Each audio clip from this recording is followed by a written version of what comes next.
Good morning, good morning, good morning.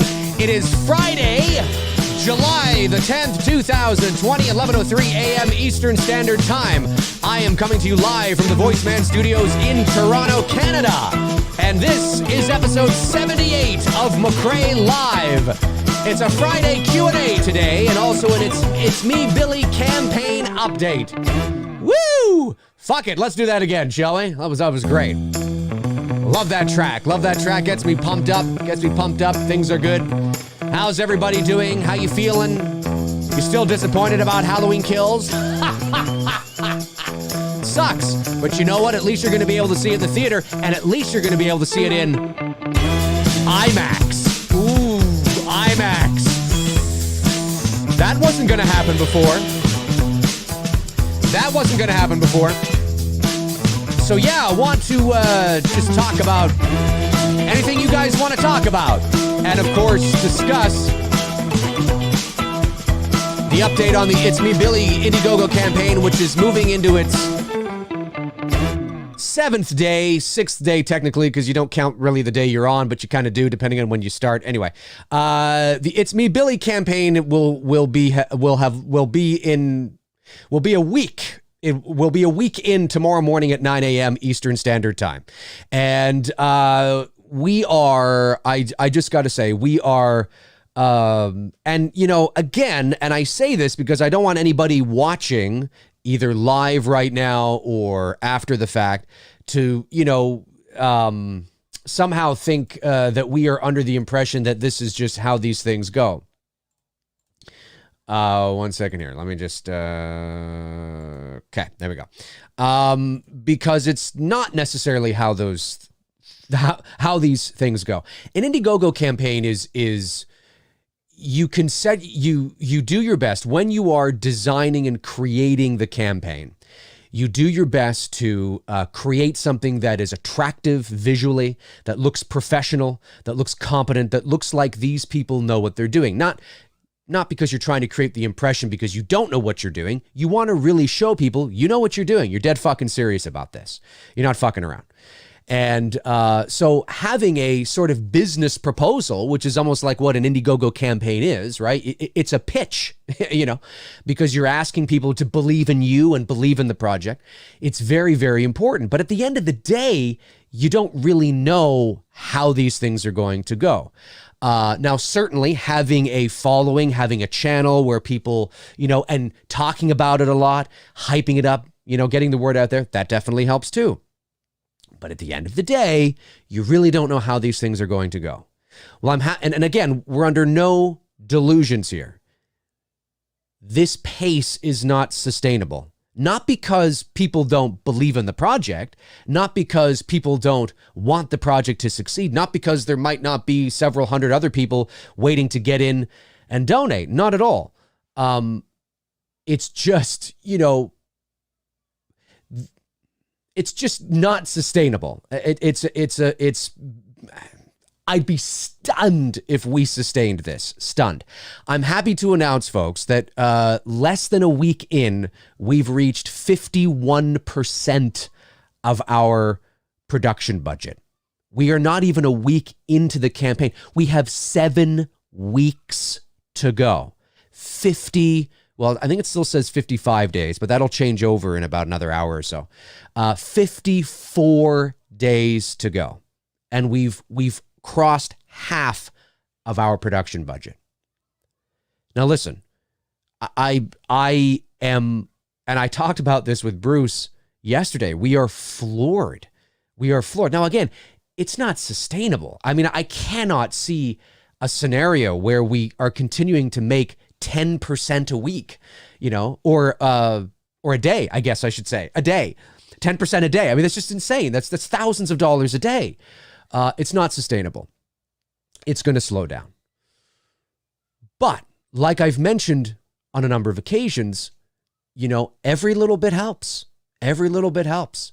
You know, buying a Blu-ray, you know, I just posted 2 new perks today, actually. And I sent out the email and I made a post, and I preface it by saying, I know this seems really self-indulgent, which it kind of does. I felt sort of awkward creating this perk and posting it because it's my autograph. And I know that seems like really, I would never have created that perk. But since the campaign has launched, I've actually had quite a number of people reach out to me and say, hey, I notice you have the promo photo of the actors and we could get their autograph. And that's really cool. But is there any way we can get yours? And I'm like, yeah, I guess. I never even thought, I didn't even think about it. I didn't even think about it because the actors are the stars in the movie, right? I mean, they're the people you're going to be seeing, right? So I didn't even think about it. So I created two. So there are two perks now, two new perks on there. One is just a thank you. Will be just a thank you from me, personally signed to you. And then there's one that is a mood and atmosphere one. I think that's like $2 more or something like that. And where I will sign it, it's all about the mood and atmosphere, something like that, like to Bob, it's all about the, things like that. You know what I mean? And there are 50 available for each. And they also come with the special thanks in the end credits, of course. So you'll get your name in the end credits. And it also comes with the digital download package. So once the movie is all done, you'll get a full HD version of the movie you can download. You'll get a high resolution image of the official poster. And you'll also get a digital copy of the script. So it's a pretty good deal, I think, anyway. But I was so surprised. I was like, really? And I'm like, and I wasn't going to do, like, if it was just one or two people, I'd be like, no, I'm not really. But there's quite a few people. And I was like, and I've sold one already. Already one's gone.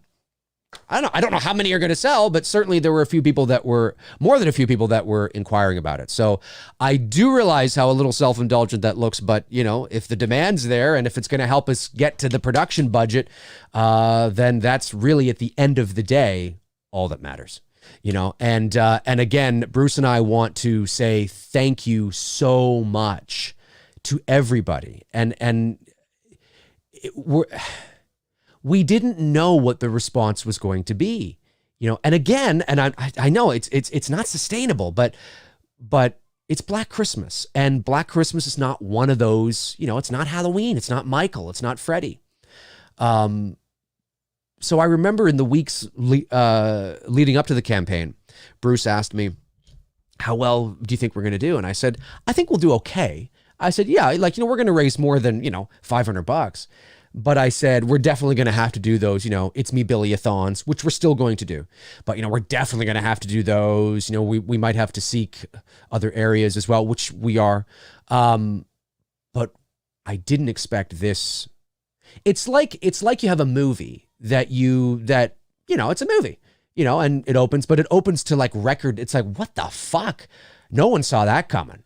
Like, it's like, holy geez, what a hell of an opening weekend. Like, geez, what an opening week, and that's kind of how it feels almost. I mean, I've never had that experience, obviously, but I can imagine that when you create a movie that, gets a wide release, let's say, but there's not a lot of buzz and it's just kind of an independent film and it takes off, and you're like, what the hell just happened? It kind of feels like that. Like, wow, I didn't realize that. But like I said, we have 54 days left to go. There's a lot of room to go. We are only at 51%. To reach our budget, we still have to, there's still another $30,000 Canadian to go. So, it's still a lot, you know what I mean? So we're under no delusions, folks, but really cool indeed. So, again, thank you so much for that. The link to the Indiegogo campaign is in the description. Every little bit helps. Like I've been saying, even if you got $5 that you're like, you know what, I got $5, I can donate, because you can donate as well on your desktop. If you're looking at the screen on your desktop, there's a little pink button at the top that says back it. You click on that, you can donate. Donations are not associated with any perks. If you're on your phone, scroll to the very end and you will see an icon that says make a donation with two shaking hands. I think it's a pink icon. Hit that button, you can make a donation. You can make a donation as small as $2. You know, every little bit helps. So, you know, for those of you that are like, well, I've already gotten like, you know, a perk or 4 perks and there really isn't anything else I want. Love you, Dave. I don't want your fucking autograph. It's great. You can make a donation. You know what I mean? Because that helps too. That goes right to the campaign. So I'm speaking to Bruce this afternoon. We're supposed to have a meeting this afternoon to talk about certain things I can't divulge to you, but certain things that are brewing. And so there's that. And then I also want to talk to him about the campaign, of course, and moving into, hopefully within the next week or so, we'll be moving into the It's Me Billy-a-thons, which will be a lot of fun. Bruce will be over here at my place, so he won't be on Zoom. He'll actually be over here in the studio with me, on camera with me. We'll have a 2-camera setup. He'll be on mic, I'll be on mic, and we'll be having fun that way. And then hopefully we can also get, you know, the actors on as well throughout the a-thon, and you know, maybe we'll do a couple of those as well. So you know, got to talk about that. But I just wanted to give everybody sort of, as we move into Saturday tomorrow, which of course is the 1-week anniversary of when the campaign launched, we are already at 51%, and that's unbelievable. So again, from the bottom of our hearts, thank you so much on behalf of the cast as well. I know they thank you. I know they do. I've seen them posting on Instagram and social and sharing and stuff, and I know they're thankful. I know they are, because they want to do this too. You know, they were cast. You see, we did this. Like I've said, there's a couple of ways to approach an Indiegogo campaign. You can ask for donations with a cool campaign, but you don't have a cast, you don't have a crew. You know, you're just sort of, hey, you know, but we wanted to do it the other way. We wanted to get the ball rolling and get people excited and on board. But the cast and you know, the crew that we've hired so far, again, we're not under any delusions. They knew that this was all riding on whether we can raise the budget.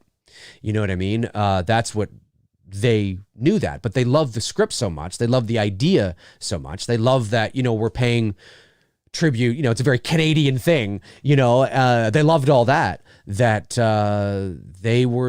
on board. There was no turning back. You know, they've never said, I don't know, I really think no, they've been committed and excited. And I know that them seeing 50% already, they're thinking, oh my God, this is amazing. We might be able to do this. So again, thank you so much for your support. It does not go unappreciated or unnoticed, because again, you're helping to make this a reality. I mean, it might seem like, okay, you know, I make a donation, I receive an incentive, you know, a perk, okay, not a big deal. No, it's a big deal. It's a big deal, because it's as Bruce said on Tuesday's show, if we can raise the production budget, it's your contributions that are going to make the production value a reality.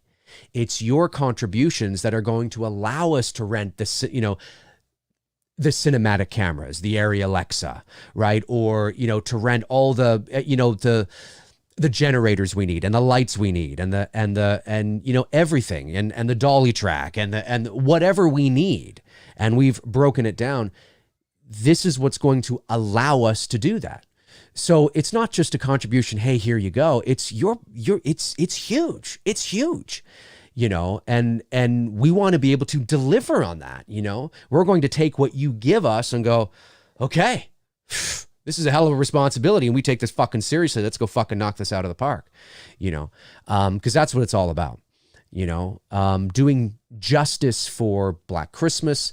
And we do feel like it's kind of funny, like, you know, as Bruce and I were talking on Tuesday, and for those of you that watched the show, you know, we said this live, you know, it's funny, even though this is not an official sequel and we obviously can't make any money off of it, and we can't sell it to Netflix or, you know, anything like that. It's a short fan film.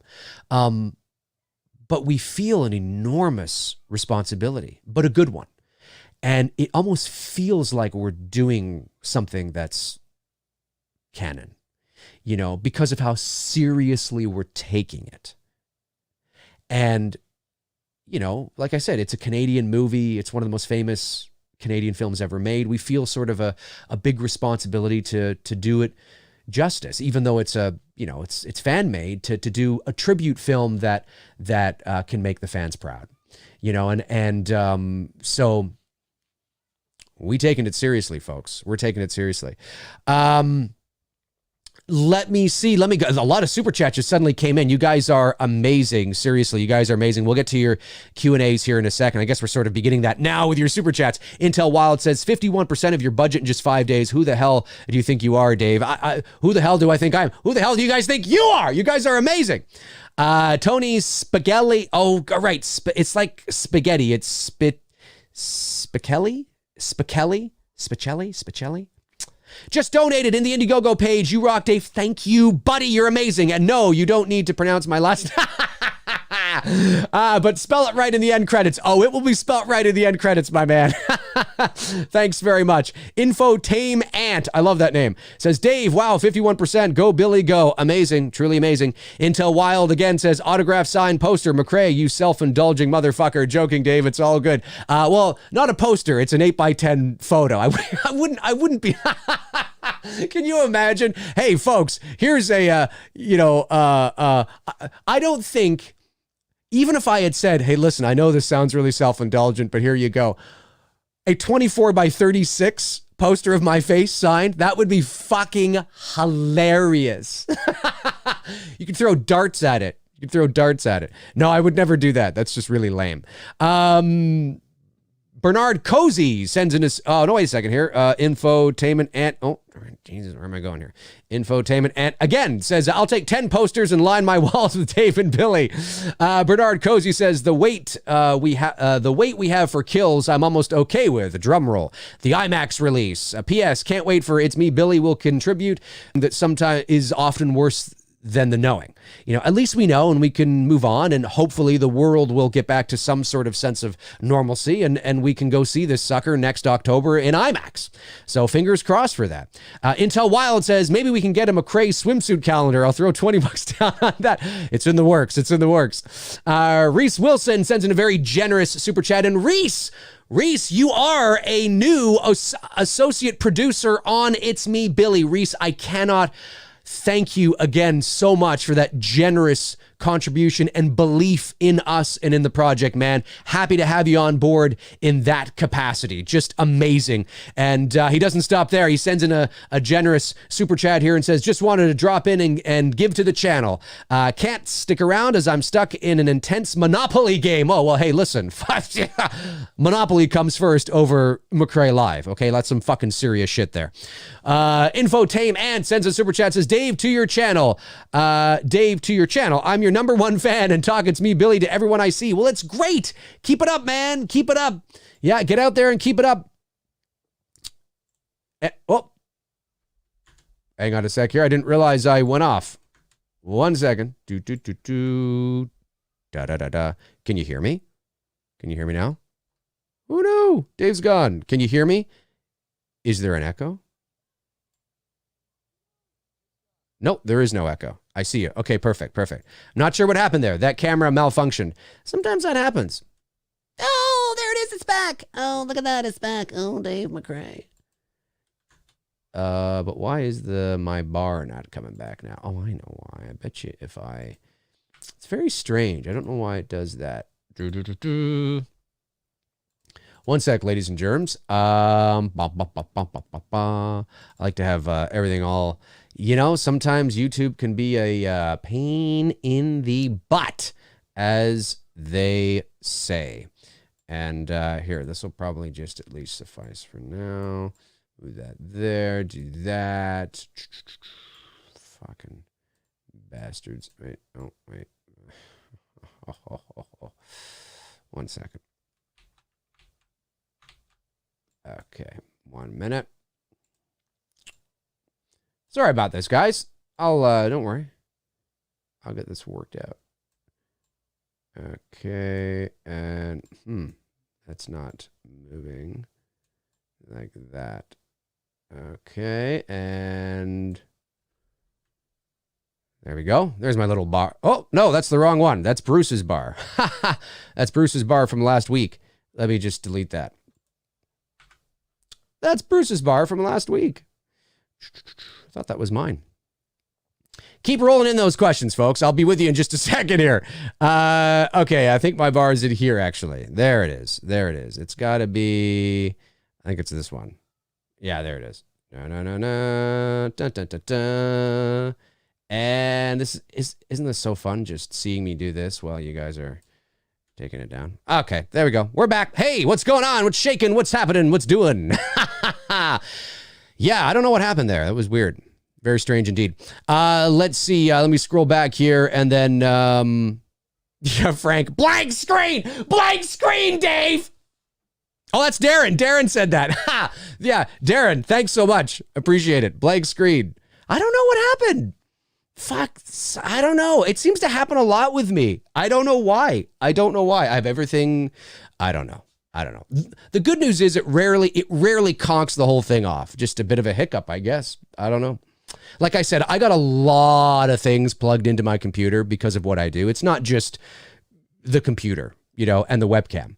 I got mixers and preamps and, so it's probably usually 9 times out of 10 when my camera goes off, it's usually a driver conflict. That's something the driver for the camera is conflicting with the driver with the digital interface or something, or with the preamp or with the mixer. You know what I mean? And sometimes 90% of the time it's fine. And then every now and then, boom, that's probably my guess. Dave put the lights on. I did. I love it. Okay, let's make sure that I didn't until what Dave in my channel. I'm gonna offend Dave. I already trademark ABA. Ask Billy anything. And Billy Bucks. Oh, that's so good. Billy Bucks. I'll have to remember that, man. Feel free to use it for the campaign. That's really good. Billy Bucks. I love it. Frank Riker sends in a super chat. And let me see here. Frank Reiger sends in a super chat. Let me go back to the main page. Frank, my man, going hard into the paint. You are amazing. Frank says, where are you here, Frank? There you are. Dave, here's $20 for Rita Hayworth, I think you mean, size poster of you so I can tunnel out of prison. Yes. Yeah. All right. Okay. I mean, if that's what you want, but you got to tunnel right through the crotchular area, I think is how it's going to go. Real Reveal sends in a generous super chat and says, just order the original Black Christmas on Blu-ray retro, and I'm waiting for that and for It's Me Billy retro cover. Can't wait to have them together. Also, Dave, I sent you a message on Instagram. Yes, I did get your message. I did get it. My assistant got it. Pass it over to me. I will say this now. I would be more than happy to, but give me a little bit, because things are just really crazy busy right now. And there's a lot of things that I'm doing. But I'd be more than happy to, but it just got to give me a bit and let things sort of, let things kind of even out, because the first week here has just been crazy. And I've been getting a lot of people wanting interviews. A Screen Rant article went up last night. It's up there now. I'm going to share it. And it's not an interview with me, but it's, a mention. So I was talking to the author of that. And there's just a lot of people, because of this, have been reaching out to me. And then there's a lot of things that we're in the middle of doing that's really interesting. So just a lot of stuff going on right now. So just give me some time. Maybe we can circle back around in like another couple of weeks or something like that, and maybe we can figure out how things are going at that point. But I did get it. And I appreciate the support, man. I really, really, really do. Johnny T says, Dave, truthfully, wasn't crazy about Black Christmas. You're not the only one. Maybe I need to watch it a couple more times, but I think like many others, we are on board to support you. No pressure. Good luck. No, I love it. I would rather there be this kind of support. Like, I would much rather there be, this kind of support and love and belief in myself and Bruce and the team and the project than not at all. There would be nothing more. And it's not like you don't get, you get over it, but we've worked so hard in the development process of this movie, whether it's been the posters and the images and the casting and the Indiegogo campaign and the script. We've worked so hard that it would be devastating you move on because there's never any guarantees, but it would be devastating to all of a sudden, launch the campaign, and a week into the campaign, we've raised, $750 or something, or even if we've raised like $1,000, that would be devastating.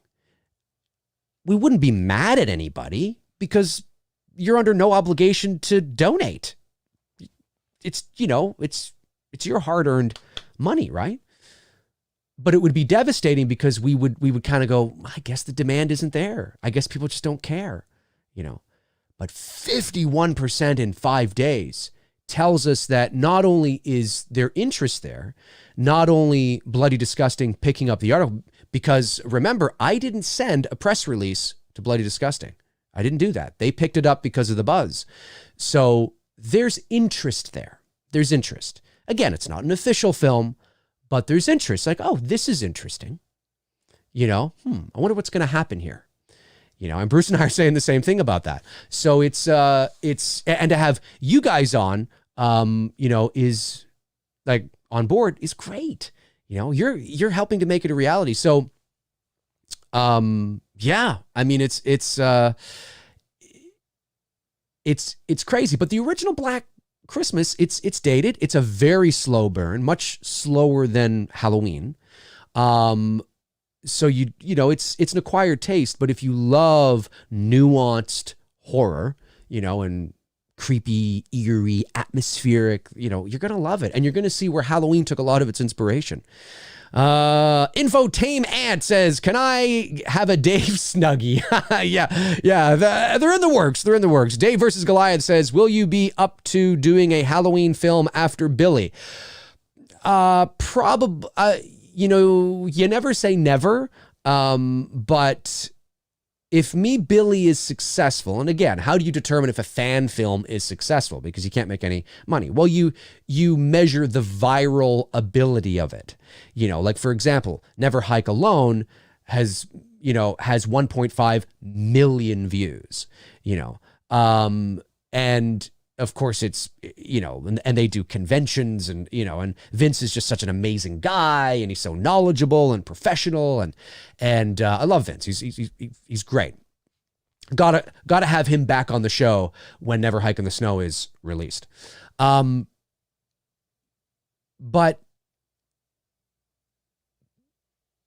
I can't say too much, but Halloween will probably not be the one after that. But I don't want to say anything more than that if It's Me Billy is successful. Crystal Lake Counselor 1977 says, Dave, I purchased the It's Me Billy Blu-ray perk. Awesome. How much of the overall budget is raised to produce all of the perks you and Bruce are sending to the contributors? Well, it depends. It depends, right? Because not every perk will cost the same to create. Not every perk will cost the same to ship. It depends on where you are in the world. Shipping, overseas to Europe costs more than shipping here in Canada. If I was to ship to somebody down the road, it's not going to cost me that much, right? But shipping to somebody in Scotland is going to cost me a lot more. Shipping to somebody in the States is going to cost me a lot more than it would to ship to somebody here in Canada, but not quite as much as overseas. So, depending on the weight of your package and all that kind of stuff and how you're shipping it, is it express, is it not, whatever. But a good rule of thumb is you want to allocate about 5 to 10% of your budget to that, because it's going to cost you thousands of dollars, depending on how many people you have to, how many perks you have to fill, right? There's all the posters you have to print. There's all the packaging, the poster tubes. There's all the Blu-rays. There's all the Blu-ray packaging and the sleeves and the burning and the, and the hoodies and the shirts and the hats and the printing and, so it's a lot, which is why the It's Me Billy-a-thons will really help with that, right? So it's always beneficial to raise your budget. And if you can raise more, that's great, because it will only continue to help with that, and help with the actual production of the film as well. So that's not an exact number, but the rule of thumb is you want to be thinking in that ballpark when you are raising your budget. You want to be thinking about that, because that's important. Very, very important. And of course, we charge shipping, which goes into that, right? And that's all part of that. We have to charge that. I mean, it would just, we could not, no good no smart producer on an Indiegogo campaign doesn't charge shipping. We have to do that. But I think our shipping is at least reasonable. I think it's standard of what you would get on Amazon or something like that. And maybe you want it, in a couple of days or something. It's just normal, so we had to do that. So that does factor into it. And we take note of all that. So, that's a ballpark. It's a lot. But it's certainly, we got to get those things to you. You know what I mean? Great question, though. Let me see here. Scrolling down. Heaton's House of Horror. Oh, he must be in Canada because the Canadian dollar there. Thank you very much, Heaton's House of Horror. I really appreciate it. Says, hi, Dave. I'm a huge fan of your channel, and I'm also excited to see your fan film. My dad and I are fans of the Black Christmas film, so I'm hoping I can watch the film with him. I also donated to your campaign. Well, thank you. First of all, thank you so much for your donation. Really, really appreciate it, man. Sincerely, you're helping to make this a reality. You are. That would be amazing. Once It's Me, Billy is done and up online for everybody to watch, and you get the Blu-ray, and I'm really hoping that you can watch it with your dad as well, because I think fingers crossed that you'll find it good. You never know, right? I mean, it's all subjective at the end of the day, but you never know. Let's see here. Johnny T sends in a super chat and says, Dave, are you leaving It's Me, Billy open-ended? Should you want to expand on the story? Would you consider 3 30-minute films eventually making it full length? I cannot answer that question. I cannot confirm nor deny that. That is not a confirmation, but it's not a no either. There's reasons why I cannot confirm nor deny it. But thank you for your super chat. I do appreciate it. Robert Thidoff says, Dave, do you prefer any specific Black Christmas 1974 Blu-ray special edition or for fans to add to their collection? I don't know. I mean, I have 2 copies of the movie that are, I don't think so. I mean, I don't know. Unless you're talking about box art or something like that, or I don't know. That's a good question. I know one of the Blu-rays, or maybe they both do, has that documentary, I think, and there's trailers and interviews and things like that. But you can find that stuff on YouTube as well. I don't think, not that I can think of. There's not, because it's not Halloween and it's not a property that would get a ton of re-releases, I would just go to Amazon, type in Black Christmas Blu-ray, see what the special features are, oh yeah, okay, documentary, this, that, and order it. It's a great movie. It's an underrated, I don't want to say it's underrated, because obviously those who, but it's a film that I think doesn't get enough. It's a very creepy movie. It's a very creepy movie. It's old. It's an old film, folks. So you have to watch it within its context, right? If, no, it's not going to be creepy to you, now, because we've graduated and evolved to the Hereditary type of creepy level, in terms of production value and execution and pacing. And, it's a Hollywood film, right? So, but when you think about it in its context, it was an independent film shot for $600,000.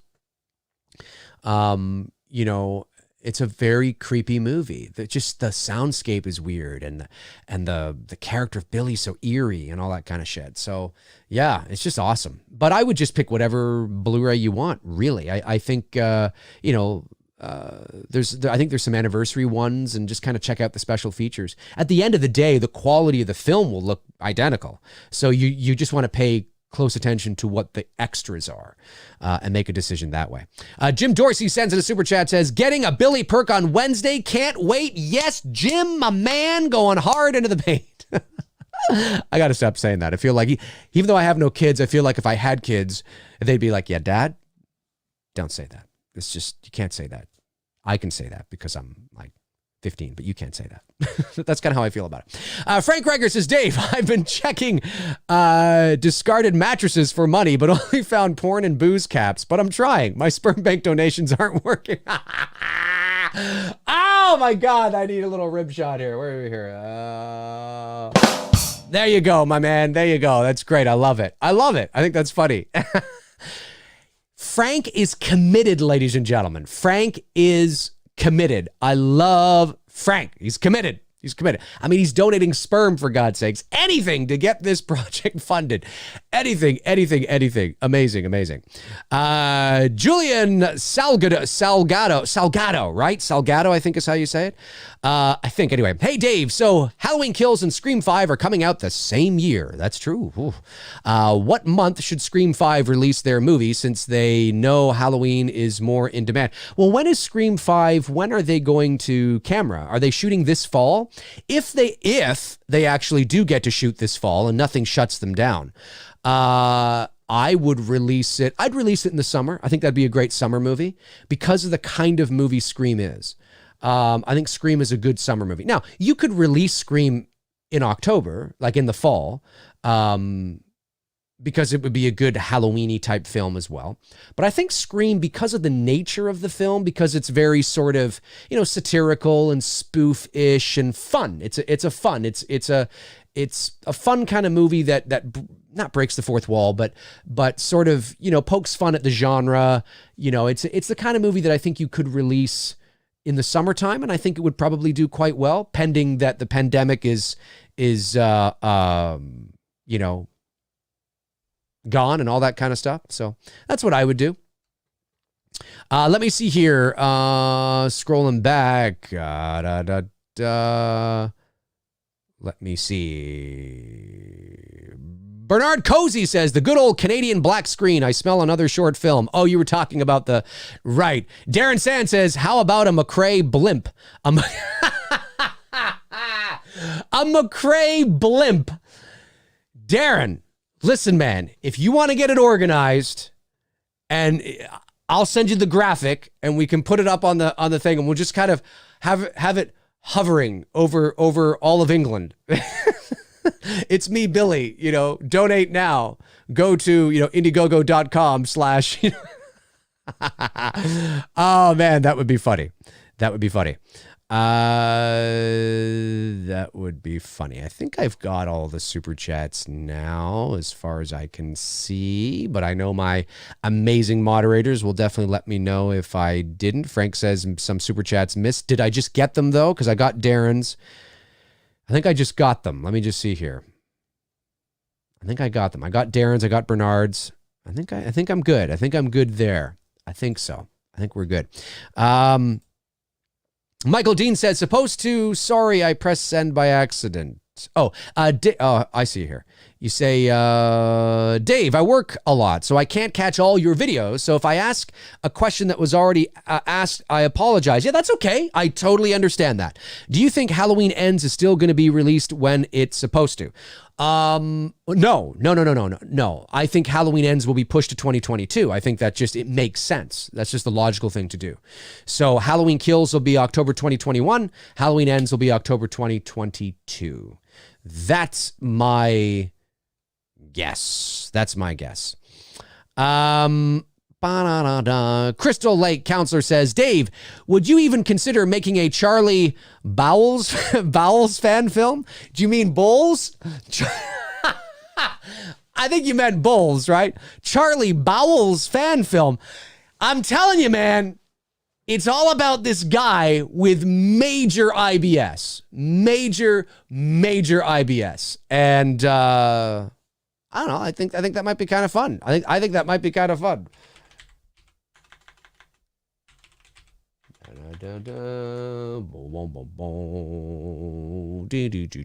Sorry, I was just making sure that we were still on, and we are, because for a half a second there I thought YouTube conked me off. No, we're on. I got the other window up now. Okay. Michael Myers fan 1001 says, what will happen if you don't reach your budget goal, Dave? Great question. Well, it all depends on how close we get to our budget. So that's why the It's Me Billy-a-thons are important, because what that is, essentially, for those of you that don't know, is Bruce and I are planning to do at least one of them, or at least one of these, but maybe two. 3 might be a little much because we're very busy. But I could see us doing 2. But our goal for that is to do like I don't know how long we can go, but like a 5-hour show, and Bruce is going to come over here. We're going to set it up, and he's going to be on a mic. I'm going to be on a mic, and we're just going to take super chats. So if you want to ask us a question about, It's Me, Billy, the film industry, movie making, Halloween, whatever you want to ask us, we're here. But it's only going to be super chats. We're not going to take non-super chats. And that's so that we can help to raise money for It's Me, Billy. And whatever we raise during that stream, I will make note of it, and minus the percentage that YouTube takes, because YouTube does take a percentage. I think it's about 30%. And then write that down. And so I know that when that money does come in from Google, I can remove that much and put it, either deposit into the campaign myself, which I probably wouldn't do. I would just hold it so I don't have to, I'd hold it so I don't lose the commission to Indiegogo as well. Yeah. So I'd do that.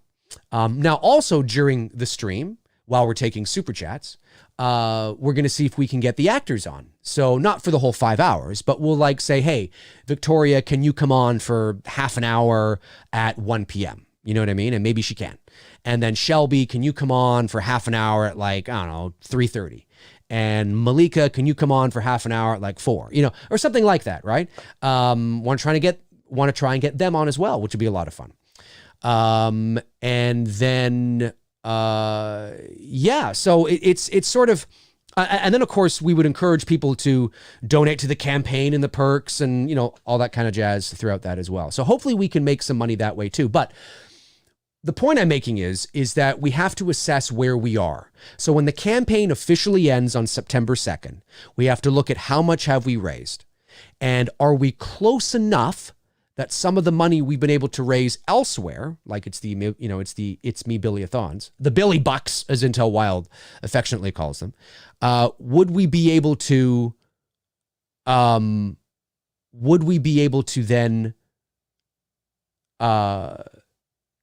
take that money and put it in, and because right now where we are, 51%, that's amazing, right? That's amazing. But we can't make the movie we want to make, even with the money we've raised so far. And that's just because it costs a lot of money to make a movie. When you're doing it at this level, when you're professionally producing a professional short film, right? A professional short independent film, you have the locations to think about, and the lighting and grip and the camera and the actors and the, and the insurance and the, everything. It's just, and COVID-19, insurance is going to be a little more because of COVID-19. So it's crazy. So we have to assess where we are. We'd like to, ideally, it would be great to get at least 90% funded on Indiegogo. I think that's a really good number, because then we might be able to maybe get 5% from the other. Do you know what I mean? And then, 95, that's really good. And then we can be like, okay, I think this is going to be a go. But if we ended right now, we have enough to make a movie, or we have enough to make something right now, but not what we want to give to you guys, not what we want to deliver to you guys, and that's what it's about. We would still make something. We would absolutely take the money, honor something, take 5 pages from the script, shoot something, whatever. But we want to make everything, and there's set decoration, there's props, it's we're going full tilt, but the quality will be worth it. You'll watch us and go, and now again, it's a short film, but if at the end of the 30, 35 minutes, however long it is, people are like, damn, I wish that was longer. That's great. The last thing we want is, damn, I wish that was shorter, But anyway, so it all depends. We have to assess where we are. And if we can, our goal is that we can still at least make something, and something to deliver to the fans and maybe use to help raise the rest of the money that we need to complete the project. but it all depends on where we get to. If we, ideally, to fully make It's Me, Billy, ideally, we need the 60,000. But if we get close, like 90, 95%, we may be able, we'll go back into the budget and see where we can sacrifice without sacrificing the production. So yeah, hopefully that answered your question. I think it did. I know I was talking kind of around there, but a lot of things come to my mind. What else is new, right? But that's what I would say there. So we'll have to assess where we are on September 2nd, my man. Let me see. Intel Wild sends a super chat, says, Dave, I might need you to make an honorary special associate producer perk so I can go hard into the paint. Well, like I said, reach out. It's possible. I can't guarantee anything, but it's possible we might have 1 or 2 more associate producer perks left, and then that's it. I posted 7. All 7 sold out, which is amazing. We might have 1 or 2 more left that we are going to implement, but I can't guarantee that. If we were to do that, that would be it, because they are limited for a reason, and that would be it. But, reach out to me. Let me know how serious you are, because I know you've been talking about it, for a while. And we need to know who's serious and who's not. And if we have, people like, no, I'm dead serious, we might be able to make the exception with 1 or 2 more. But they're limited for a reason. So, but if you're dead serious about it, reach out to me privately, of course, in an email. If you want, send me a message and we can talk for sure. Let me see. Darren Sand says 30%. Oh, the YouTube commission. Yeah, it's 30%. Yep, 30%. So every super chat that comes in, 30% goes to YouTube, which, I guess, I understand. But yeah, crazy stuff indeed. Let me see here. Frank Riker sends in a super chat, says, I want a Bowels movie too, Dave. Imagine a stalking scene with a sound throughout giving up Charlie's whereabouts. That would be amazing. Michael's known as the shape. Charlie's known as the farter. And by the way, whoever incorrectly spelled that, we're just busting your balls, man. We're just having fun. It's an easy mistake to make. I mean, Al, I made it, or I have made it in the past. Because, you're typing and you're like, oh, wait a minute, that's bowels, not bowls, Yeah, it's all right, my man. Michael Myers fan 1001 says, Dave, just put the 30,000 you've got on the roulette table. Double your money. What if I lose? Ooh, you guys wouldn't be very happy. Let me see here. Super chat from Darren Sand says, Charlie.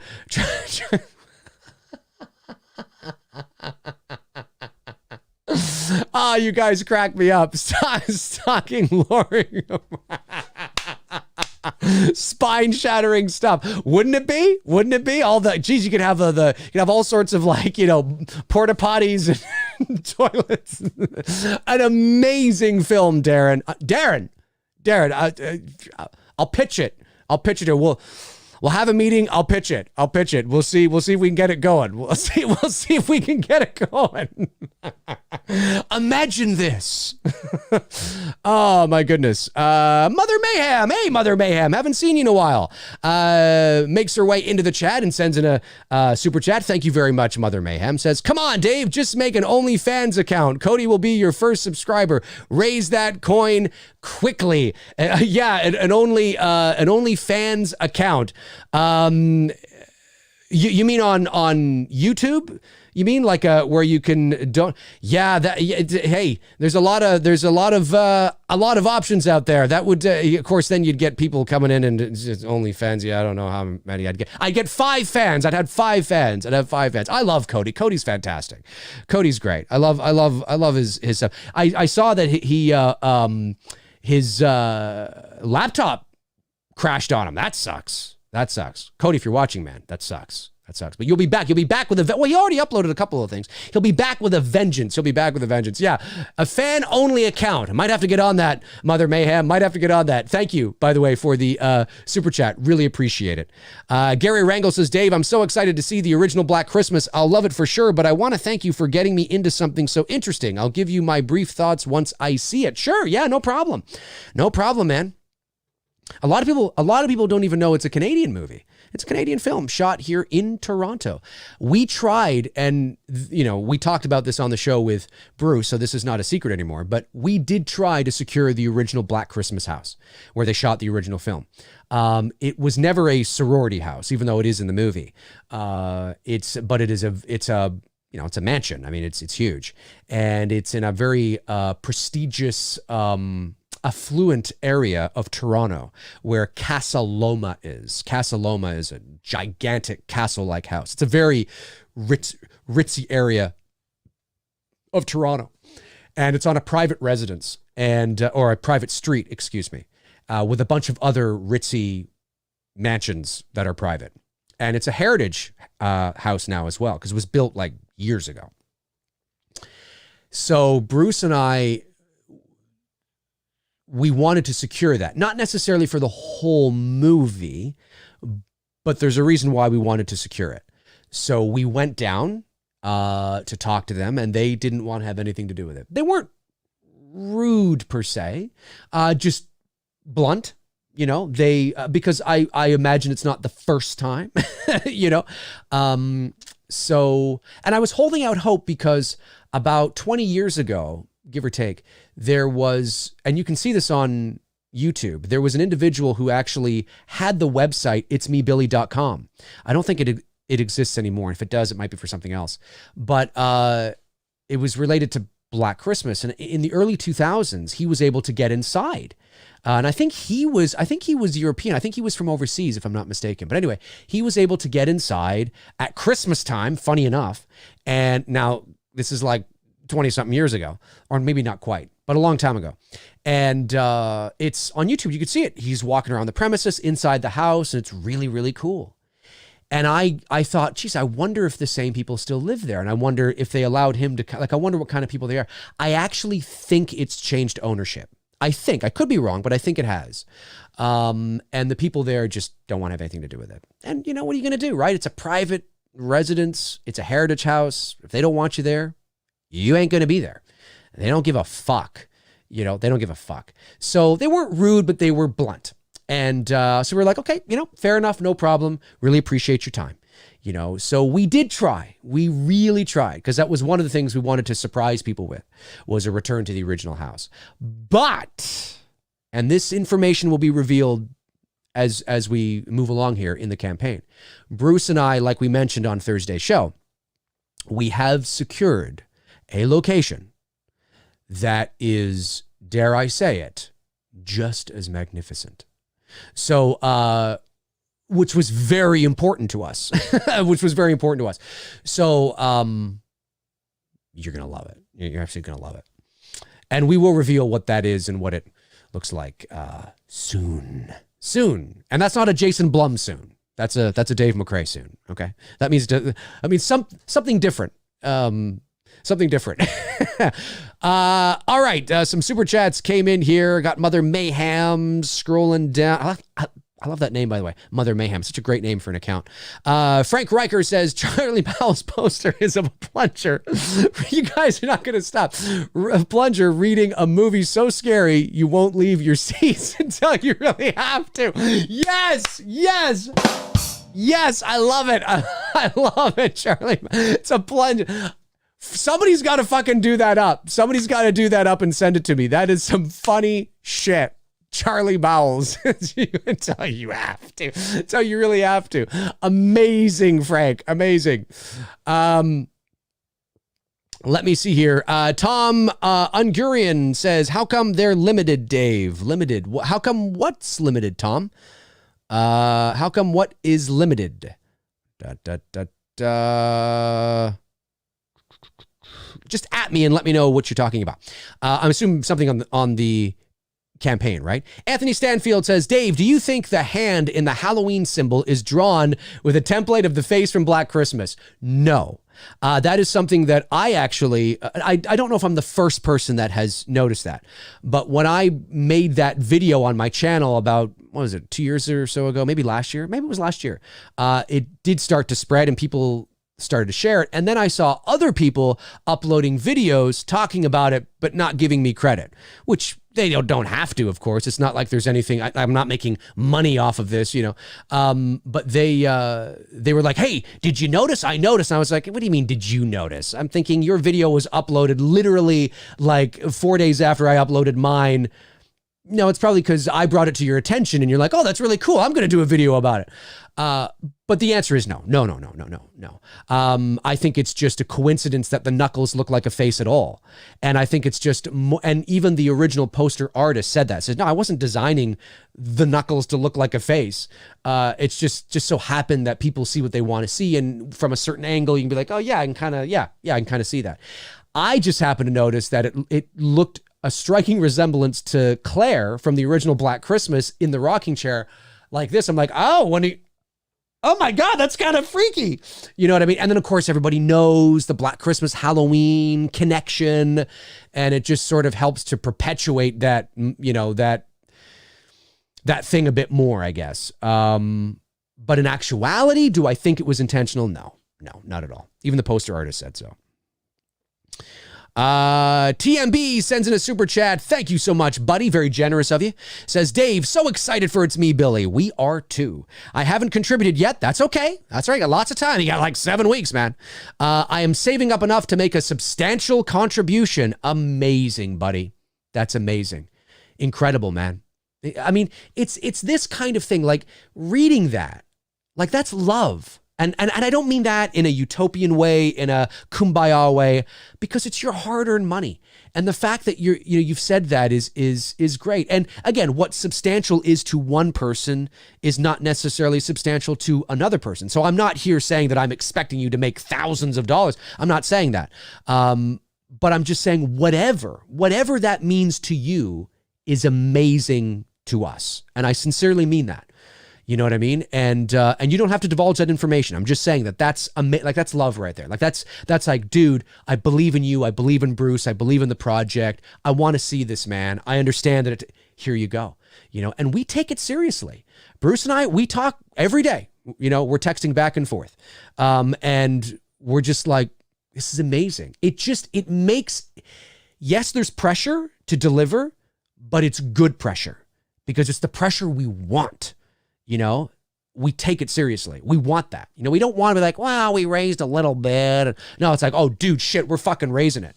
Holy shit. Okay, let's fucking do this. Let's buckle down and do this. Like, we're ready, And the campaign, maybe it's a bit biased of me to say this, but I think the campaign looks pretty good, and it looks that good because we put a lot of hard work into it. The teaser looked as good as it did because we were committed to this. We're taking it seriously. We put a lot of hard work into it, And the teaser is just a tip of the iceberg of what the film will look like, So amazing. Thank you so much. To be honest, I am frustrated with rumors, news about Star Wars lately.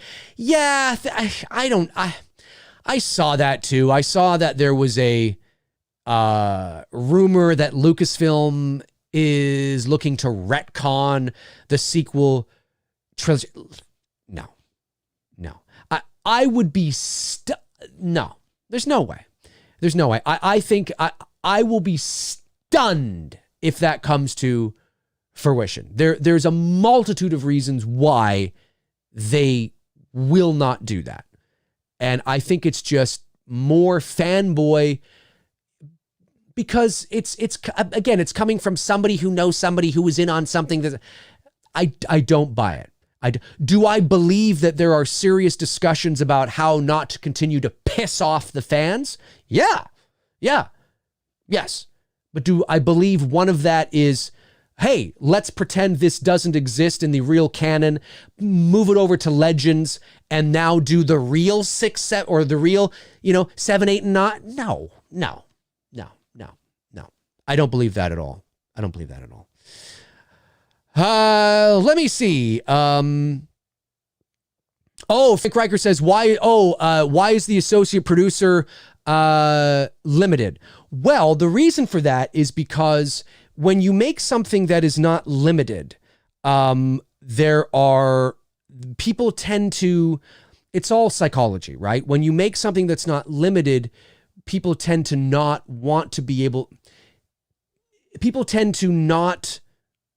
take action and move on the package, even though they may want to. When you make something limited, you make it special. And you make it special to those who work hard, save hard, who have the money to be able to pick that kind of perk. And that's special to them. Now, if somebody has the money, wants to get in on it, and it's no longer available, they can reach out to me privately and we can have a conversation of what we can do and what we can offer, even though the perk may not go back onto the campaign. But that's ultimately why we have structured this in a way, like we've thought all about this, that we offer 7, see how it goes. I mean, listen, Never Hike in the Snow offered, I think, 5 associate perks or whatever. Only 2 went. Dylan's New Nightmare, I think only 1 went. The fact that all 7 of ours went and we're all in and around similar price points is unbelievable. We didn't think it would happen. We just didn't think it would happen because we're looking at what the climate is with other fan films in this space. And generally people, they do sell some, but they don't generally sell out. This is unbelievable. Bruce and I are like, what the fuck is going on here?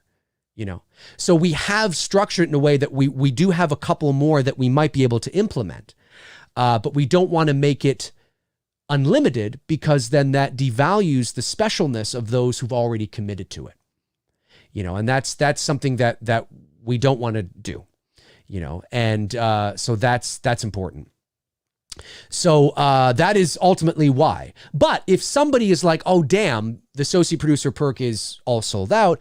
I have $2,000 burning a hole in my pocket. I want to be able to donate this. You can reach out to me privately, send a message, and we can have a discussion of where that might, you know, where we might be able to fit you in. Because we certainly don't want to turn that away, you know, because it's going to help, you know, for sure. So let me just scroll down here. Let me scroll down. Alexander Dirksen says, did you see Don't Look Now with Donald Sutherland? Great 70s psychological horror drama. I haven't. I really haven't. I'll have to check it out. Mother Mayhem says, it's so important to give credit, in my opinion. I get they don't have to. It's just the right thing to do, to give credit. Are you talking about I know what you're talking about the, yeah. Oh yeah, it's so important. It is. It's so important. I always try to do that. Well, I will always do that. If there's some, because that is important to me for sure. And if there's something that I've brought to light on my own that somebody else has, and somebody is accusing me of sort of, I would love to talk to them, you know, privately, hash it out. Maybe I'll make a pin post as well, you know, because the last thing I want is people thinking that I'm doing that, because I would never do that. Giving credit where credit is due, and those of you who've been watching me for a very long time, you know this. Giving credit where credit is due is very important to me. Very, very important to me. It's one of the reasons why I don't jump on rumors, unsubstantiated rumors at all, because I don't.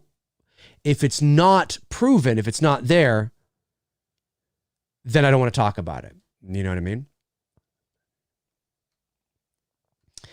Let me see. Did I miss any super chats?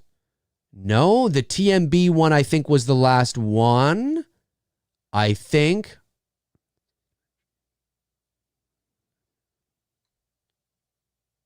Vetterhoff66FU says, Dave, I showed my wife your teaser trailer and she loved it. Amazing.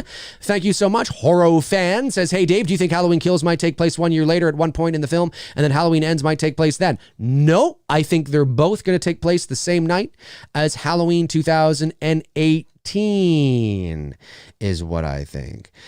Samuel Ingram says, have you ever watched 47 Meters Down Shark Movie? I have not.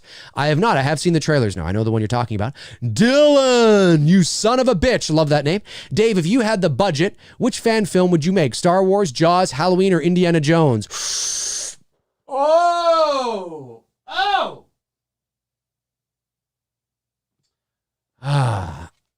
I don't think it would be Halloween right now. Well, maybe.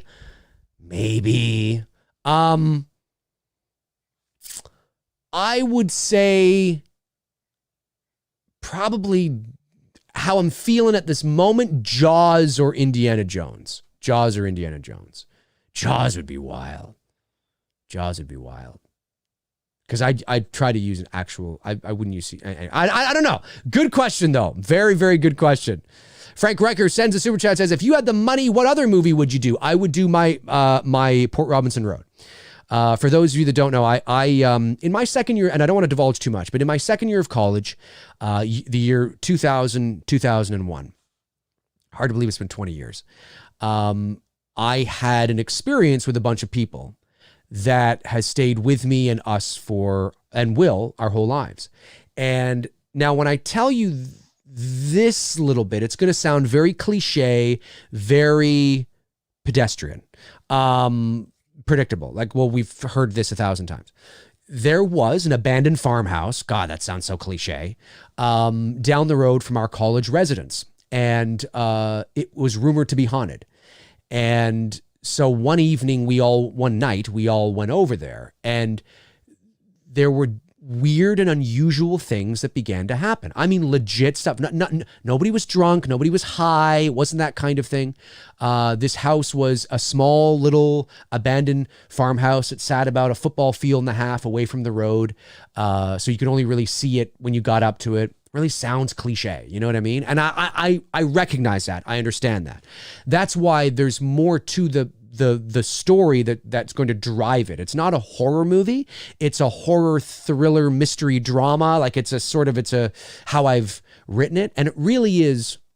And this was before like Ghost Whisperer and Medium and Ghost Adventures. And I mean, in some ways we were like ghost hunting before ghost hunting was cool, right? You know, there was no social media. There was no smartphones. I mean, it was a very interesting experience, and we kept going back to the house to investigate what happened there, what was going on, why was it abandoned, everything was just left, what's going on, and in doing that, the weird and unusual things that began to happen to everybody that was there was eye-opening, interesting. I'm not claiming that the supernatural does exist.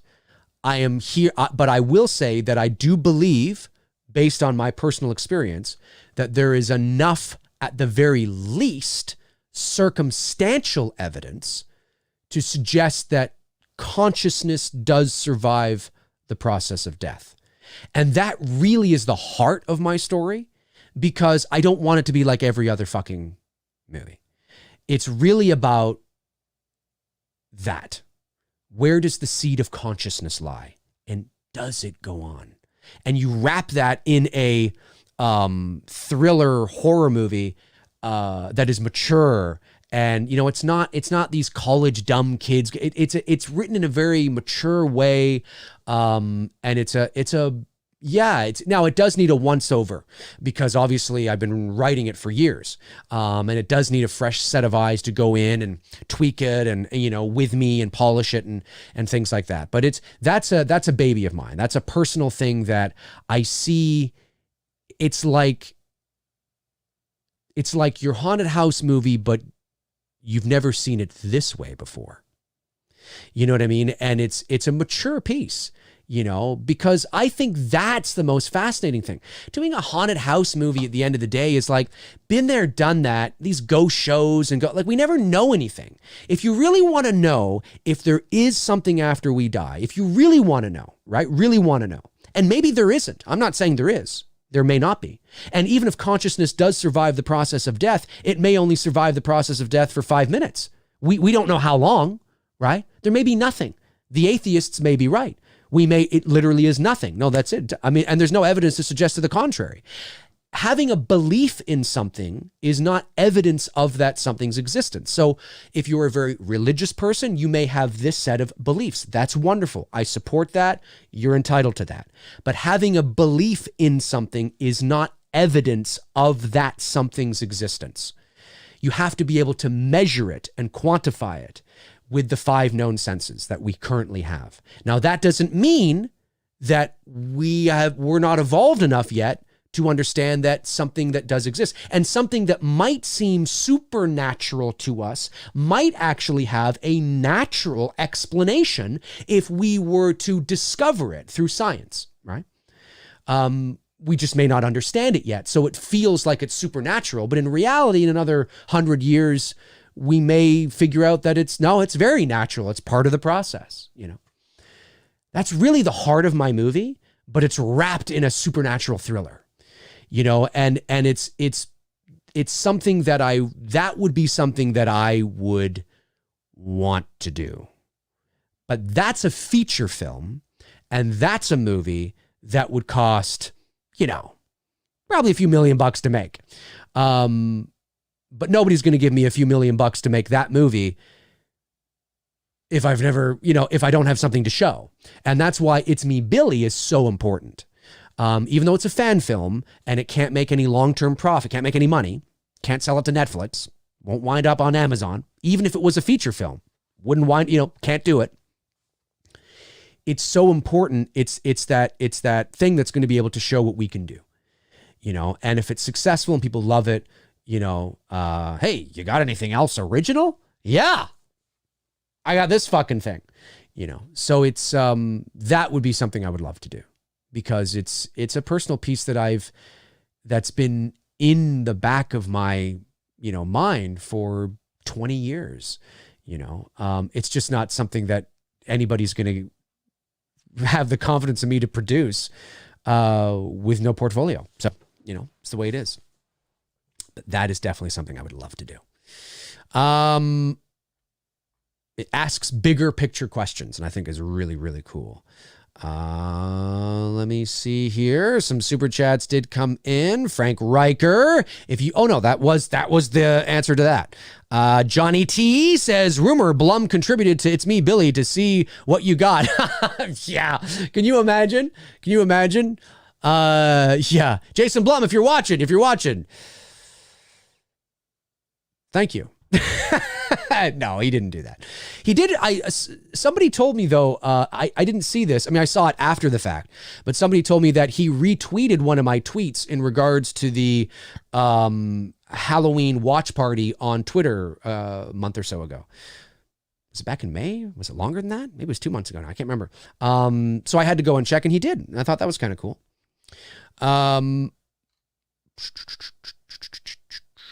Let me see. Crystal Lake Counselor 1977 says, Dave, do you believe that Michael is aware that he is more than the average man and that his supernatural edge was what? No, I don't think so. I've never believed that. But again, it depends on which Myers you're referring to. If you're talking about the original intent of the Myers, I think my belief is that, and again, we're never supposed to know this, but it's the dichotomy between mental illness and supernatural.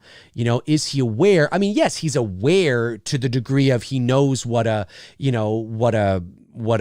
fork is. He knows when he's hungry. He knows that he wants to eat. He knows when he has to go, pee pee and poo poo.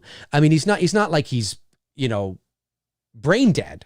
I mean, he's self-aware to a point, but the evil force that's driving him, he's not consciously thinking about it. It's a compulsion. He has a compulsion to do these things. He's not thinking about it. It's like a cat, that like my cat the other day was chasing a fly. Why? Because it's instinctual. It's what it's designed to do. And I think there's that evil aspect to Myers, that it's there's no motive, per se. There's motivation, but there's no motive. It's not like these ladies wronged him and it's personal, in the first movie. But there's a compulsion there. There's an instinctual desire that he may not even understand. Does Laurie remind him of Judith and that's why he goes after her? Maybe, yeah. Again, I know in the book it says that. We're not talking about the book. In the movie, of course. Maybe. But he wouldn't necessarily be consciously aware of that. Oh, that girl looks like my sister. Oh, I had some weird infatuation with my sister. Oh, he's not necessarily thinking those things. It's a subconscious thing. That's where I think sort of it lies. And then you add that supernatural element to him and it's just so weird and creepy and unknowable, in my opinion. Unknowable. P. Castle, Piccoli Brevidi. Am I saying that right? Piccoli Brevidi? Sounds Italian to me. Dave, do you think Universal could still reconsider the delay and go for a VOD release? sure, they could still do that. Instead of a theatrical release at the beginning of 20 or a theatrical release at the beginning of 20, yes, but it doesn't make good business sense. It's not good business. Halloween Kills is not going to make $250 million at the box office. Halloween Kills may not make $250 million at the box office anyway, but they want to give themselves the best probability to make that kind of money. And it's not on VOD right now. The business model's not there yet. And then releasing it early in the new year is just, they don't want to do that either because they want to sort of line them up like how they had, Halloween 18, October, it's Halloween, So it's all about business. It's all about business. Listen, it's not that they don't care about the health and safety of their fans, of course, but at the end of the day, this is a business decision and it's a smart one.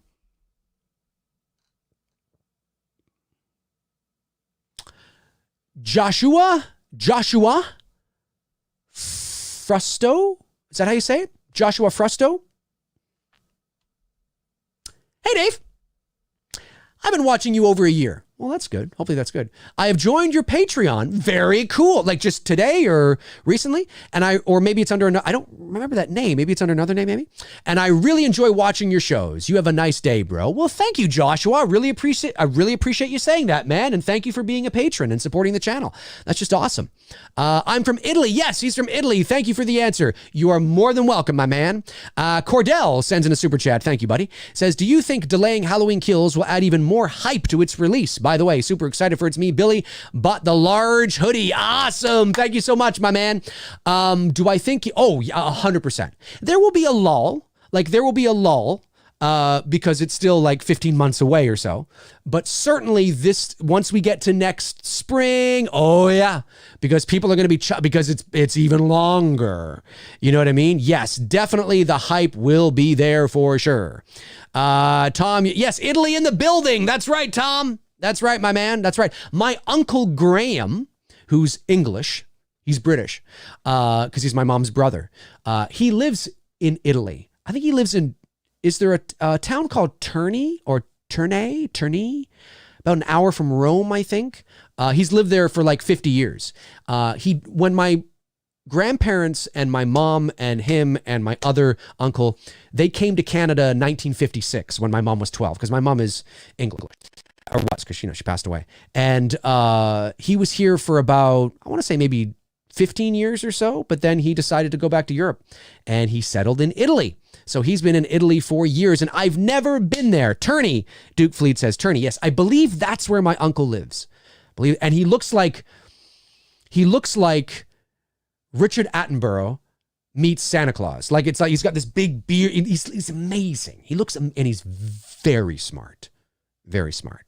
Uncle Graham, if you're watching, I love you. Mark Williams says, I'm so curious about the security protocols in place to protect Halloween Kills from leaking, since it's now, there's nothing you can do. The only security protocols that would be in place is protecting the script. But in terms of the test screenings, they've already happened and leaks have already been online and people already know about them. So there's really not much you can do. And you just kind of have to hope that people honor that.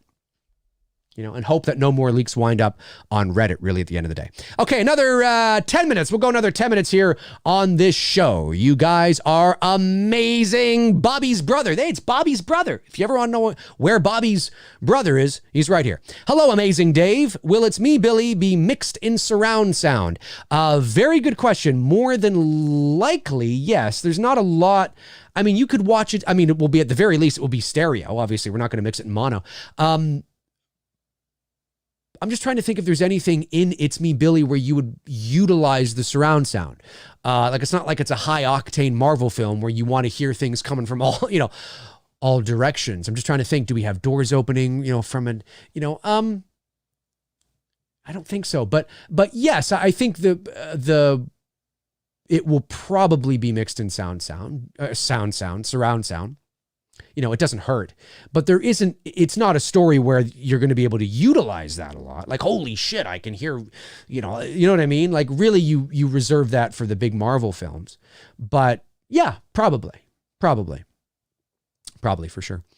Noah Jones says, are you guys aiming for a certain release date for It's Me, Billy? Well, No, we're not. I mean, it all depends, and we haven't crossed this bridge yet. Ideally, we'd like to shoot the film at the end of November. That's what we'd want to do. Last week of November, that's our aim.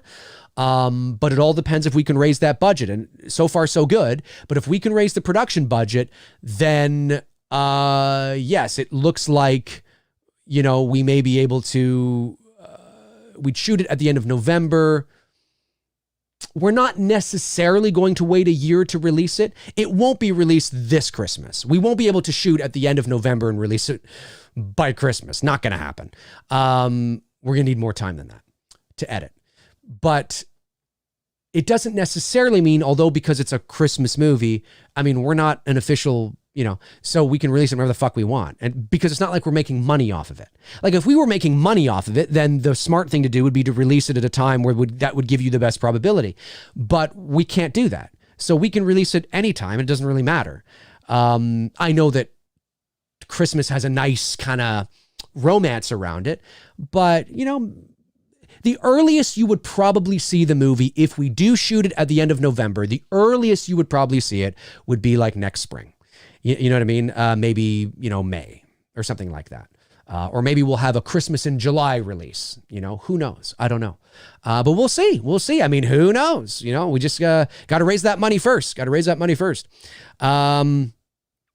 Let's see here. Frank Riker says a Charlie Bowles movie can come at any time. That's true. I'm all for it. Josh McGrath says, thanks, buddy, for the super chat. Says, hey, Dave, let's say Michael obtained a new mask in H-Kills. How would you play the scene out? Would it be Goosebump Central? Here's to my number one YouTuber. Well, thank you so much for saying that, man. Gets a new mask in H-Kills. Well, I don't think he does, because at the end of the teaser trailer, when Michael turns, it is alluded to the fact that he has a, burn sort of one side of his face. So he probably doesn't get a new mask. But how? I don't know. I'm sort of against him getting a new mask, because I'm under sort of my thought process is that really at the end of the day, why are there Michael Myers masks being made and sold?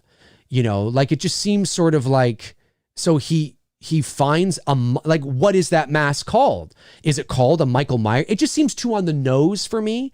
Like if you're doing a movie that has nothing to do with Halloween, like the episode of Stranger Things season 2, when, the girl there has a Michael Myers mask. Well, that's fine, because Michael Myers isn't a real character in that universe. He's a movie, right? He's a movie character.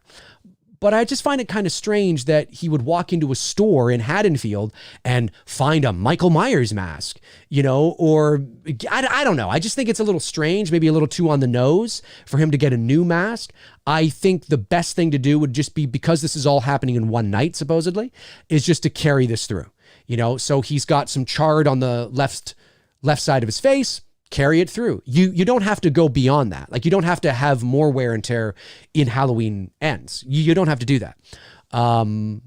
So yeah, I would say that I just probably wouldn't do that, because I think the Goosebump Central was when he put on the mask in H-18, looking through the back windshield of the car. The only thing that, now, it didn't give me goosebumps, but what would have given me goosebumps, I love the idea of the shot. I just wish it had happened at night with one side of his face lit and he's putting it on. It's like, that's the shape we remember, because the last time we saw his mask, he was lying on the lawn with one side of his face lit. And I think that would have been cool to do that. Or the last time we saw the mask on him, I mean. So yeah, that's kind of my thoughts on that, man. David Lee Barron sends in a super chat and says, what's up, Senior Piche? I look at the original Halloween series as 1 to 4, excluding 3. I don't think H4 is a bad movie. I think after H4, it's bad. I could not agree with you more. I've often said Halloween 5 is the catalyst that destroyed the franchise. Now, there's been quite a few people that have reached out to me and said, well, actually, Dave, if you're talking about the original intent of the character, but Dave, and they're not wrong. No, I mean, there is an argument to be made that, well, really, Halloween 2 from 1981 is the one that's destroyed it. But I'm talking about from a franchise perspective, right?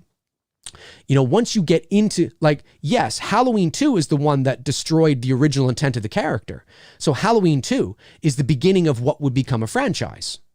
So you can make that argument. But when it comes to the franchise, Halloween 2 is pretty good. Halloween 4, not bad. Halloween 5 is when it goes downhill. So Halloween 5 is the one that destroyed the franchise, is what I mean. Because if you didn't have 5, you wouldn't have had 6. If you didn't have 6, you wouldn't have had H2O. And I know a lot of people like H2O, but I'm like, whatever. And then you have Resurrection, Rob Zombie. If they had gotten Halloween 5 right, might be a different scenario there altogether. So that's what I think. I think that's what I mean when I say that Halloween 5 is the one that destroyed the franchise, because up to that point, 2 and 4, they're pretty good. You know, people that's like us, it's pretty good. It's 5 that's like, what happened? So yeah, I agree with you there. A couple more minutes here. Frank Riker says, for the sexy MFers in the chat room, thank you very much, Frank. Really appreciate it. I love how you come in on that when we're about to wrap things up. Amazing. Daniel Hyrel, is that how you say that? Hey, Dave, what's your favorite part of The Shining? Oh.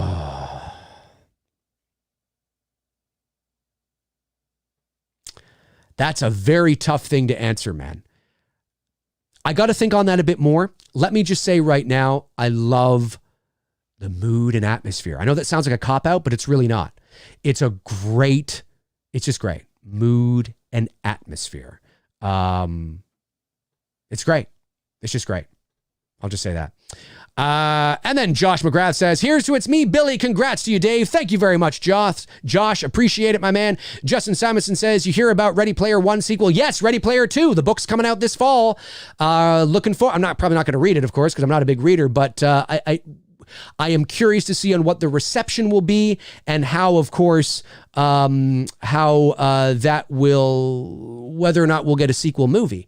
And if we do, will Steven Spielberg be directing it? I mean, that's always kind of interesting as well. So I'm looking forward to that too. Fascinating indeed. All right, folks, that is going to do it for me here on episode 78 of McRae Live. I want to thank my moderators, Frank Riker, Jason Nike, Darren Sands, and Tabitha Short. Thank you for doing what you guys do. Thank you for the super chats as well. Really do appreciate that. Thank you to all the super chats that came in today. I really, really appreciate it, guys. Sincerely, thank you so much. And to the non-super chats, of course, as well. Obviously, when we have a lot of super chats, I got to focus on those. So sometimes it's hard to get to the non-super chat ones, but I appreciate you asking. Try again next time.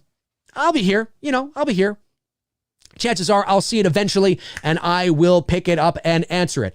I will be back Monday night, 7:00 p.m. Eastern Standard Time. I'll make the announcement over the weekend, but Tony and I are watching the original I Know What You Did Last Summer from 1997. That's what we'll be watching on Two Dudes and Some Bullshit this Monday night at 7 p.m. Eastern. Make sure you tune in to that. So, and the link to the Indiegogo campaign is in the description. Make sure you support it.